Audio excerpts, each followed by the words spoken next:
पाप मोचनी एकादशी व्रत कथा। अर्जुन ने भगवान श्री कृष्ण से कहा, हे मधुसूदन, आपने फाल्गुन मास के शुक्ल पक्ष की एकादशी अर्थात आमल की एकादशी के बारे में विस्तार पूर्वक बतलाया।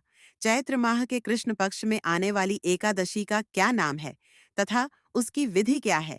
कृपा करके आप मेरी बढ़ती हुई जिज्ञासा को शांत करें। भगवान श्री कृष्ण ने कहा, हे अर्जुन, चैत्र मास के कृष्ण पक्ष की एकादशी को पाप मोचनी एकादशी के नाम से जाना जाता है। एक बार की बात है, पृथ्वीपति राजा मानधाता ने लोमश ऋषि से यही प्रश्न किया था जो तुमने मुझसे किया है। अतः जो कुछ भी ऋषि लोमश ने राजा मानधाता को बतलाया, वही मैं तुमसे कह रहा हूँ। राजा मानधाता ने धर्म के गुह्यतम रहस्यों के झाता महर्षि लोमश से पूछा, हे ऋषि श्रेष्ठ, मनुष्य के पापों का मोचन किस प्रकार संभव है? कृपा कर कोई ऐसा सरल उपाय बताएं जिससे सभी को सहज ही पापों से छुटकारा मिल जाए। महर्षि लोमश ने कहा, हे नृपति, चैत्र मास के कृष्ण पक्ष की एकादशी का नाम पाप मोचिनी एकादशी है। उसके व्रत के प्रभाव से मनुष्यों के अनेक पाप नष्ट हो जाते हैं। मैं तुम्हें इस व्रत की कथा सुनाता हूँ, ध्यान पूर्वक श्रवण करो। प्राचीन समय में चैत्ररथ नामक एक वन था। उसमें अप्सराएं किन्नरों के साथ विहार किया करती थीं। वहां सदैव वसंत का मौसम रहता था, अर्थात उस जगह सदा नाना प्रकार के पुष्प खिले रहते थे। कभी गंधर्व कन्याएं विहार किया करती थीं, कभी देवेंद्र अन्य देवताओं के साथ क्रीड़ा किया करते थे।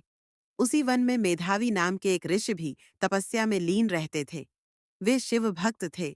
एक दिन मंजू घोषा नामक एक अप्सरा ने उनको मोहित कर उनकी निकटता का लाभ उठाने की चेष्टा की। इसलिए वह कुछ दूरी पर बैठ वीणा बजाकर मधुर स्वर में गाने लगी। उसी समय शिव भक्त महर्षि मेधावी को कामदेव भी जीतने का प्रयास करने लगे। कामदेव ने उस सुंदर अप्सरा के भ्रू का धनुष बनाया, कटाक्ष को उसकी प्रत्यंचा बनाई और उसके नेत्रों को मंजुघोषा अप्सरा का सेनापति बनाया। इस तरह कामदेव अपने शत्रु भक्त को जीतने को तैयार हुआ। उस समय महर्षि मेधावी भी युवावस्था में थे और काफी हृष्ट पुष्ट थे। उन्होंने यज्ञोपवीत तथा दंड धारण कर रखा था। वे दूसरे कामदेव के समान प्रतीत हो रहे थे। उस मुनि को देखकर कामदेव के वश में हुई मंजू घोषा ने धीरे धीरे मधुर वाणी से वीणा पर गायन शुरू किया, तो महर्षि मेधावी भी मंजू घोषा के मधुर गाने पर तथा उसके सौंदर्य पर मोहित हो गए। वह अप्सरा मेधावी मुनि को कामदेव से पीड़ित जानकर उनसे आलिंगन करने लगी। महर्षि मेधावी उसके सौंदर्य पर मोहित होकर शिव रहस्य को भूल गए और काम के वशीभूत होकर उसके साथ रमण करने लगे। काम के वशीभूत होने के कारण मुनि को उस समय दिन रात का कुछ भी ज्ञान न रहा और काफी समय तक वे रमण करते रहे। तदुपरांत मंजुघोषा उस मुनि से बोली, हे ऋषिवर, अब मुझे बहुत समय हो गया है, अतः स्वर्ग जाने की आज्ञा दीजिए। अप्सरा की बात सुनकर ऋषि ने कहा, हे मोहिनी, संध्या को तो आई हो, प्रातःकाल होने पर चली जाना। आर्षि के ऐसे वचनों को सुनकर अप्सरा उनके साथ रमण करने लगी। इसी प्रकार दोनों ने साथ साथ बहुत समय बिताया। मंजू घोषा ने एक दिन ऋषि से कहा, हे विप्र, अब आप मुझे स्वर्ग जाने की आज्ञा दीजिए।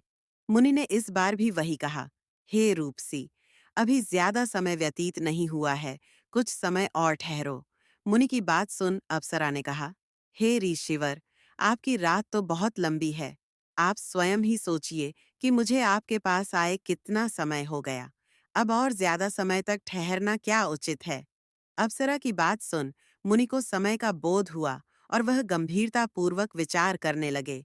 जब उन्हें समय का ज्ञान हुआ कि उन्हें रमण करते 57 वर्ष व्यतीत हो चुके हैं, तो उस अप्सरा को वह काल का रूप समझने लगे। इतना ज्यादा समय भोग विलास में व्यर्थ चला जाने पर उन्हें बड़ा क्रोध आया। अब वह भयंकर क्रोध में जलते हुए उस तप नाश करने वाली अप्सरा की तरफ भ्रिकुटी तान कर देखने लगे। क्रोध से उनके अधर कांपने लगे और इंद्रियां बेकाबू होने लगीं। क्रोध से थरथराते स्वर में मुनि ने उस अप्सरा से कहा, मेरे तप को नष्ट करने वाली दुष्टा, तू महापापिन और बहुत ही दुराचारिणी है। तुझ पर धिक्कार है। अब तू मेरे श्राप से पिशाचिनी बन जा। मुनि के क्रोधयुक्त श्राप से वह अप्सरा पिशाचिनी बन गई। यह देख वह व्यथित होकर बोली, हे ऋषिवर, अब मुझ पर क्रोध त्याग कर प्रसन्न होइए और कृपा करके बताइए कि इस शाप का निवारण किस प्रकार होगा। विद्वानों ने कहा है, साधुओं की संगत अच्छा फल देने वाली होती है और आपके साथ तो मेरे बहुत वर्ष व्यतीत हुए हैं, अतः अब आप मुझ पर प्रसन्न हो जाइए। अन्यथा लोग कहेंगे कि एक पुण्य आत्मा के साथ रहने पर मंजू घोषा को पिशाचिनी बनना पड़ा। मंजू घोषा की बात सुनकर मुनि को अपने क्रोध पर अत्यंत ग्लानि हुई, साथ ही अपनी अपकीर्ति का भय भी हुआ। अतः पिशाचिनी बनी मंजू घोषा से मुनि ने कहा, तूने मेरा बड़ा बुरा किया है, किंतु फिर भी मैं तुझे इस श्राप से मुक्ति का उपाय बतलाता हूँ। चैत्र मास के कृष्ण पक्ष की जो एकादशी है, उसका नाम पाप मोचिनी है। उस एकादशी का उपवास करने से तेरी पिशाचिनी की देह से मुक्ति हो जाएगी। ऐसा कहकर मुनि ने उसको व्रत का सब विधान समझा दिया। फिर अपने पापों का प्रायश्चित करने के लिए वे अपने पिता च्यवन ऋषि के पास गए। च्यवन ऋषि ने अपने पुत्र मेधावी को देखकर कहा, हे पुत्र, ऐसा क्या किया है तूने कि तेरे सभी तप नष्ट हो गए हैं, जिससे तुम्हारा समस्त तेज मलिन हो गया है।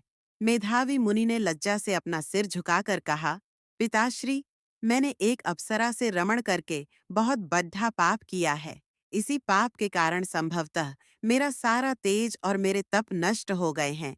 कृपा करके आप इस पाप से छूटने का उपाय बतलाइए। ऋषि ने कहा, हे पुत्र, तुम चैत्र माह के कृष्ण पक्ष की पाप मोचिनी एकादशी का विधिपूर्वक व्रत किया।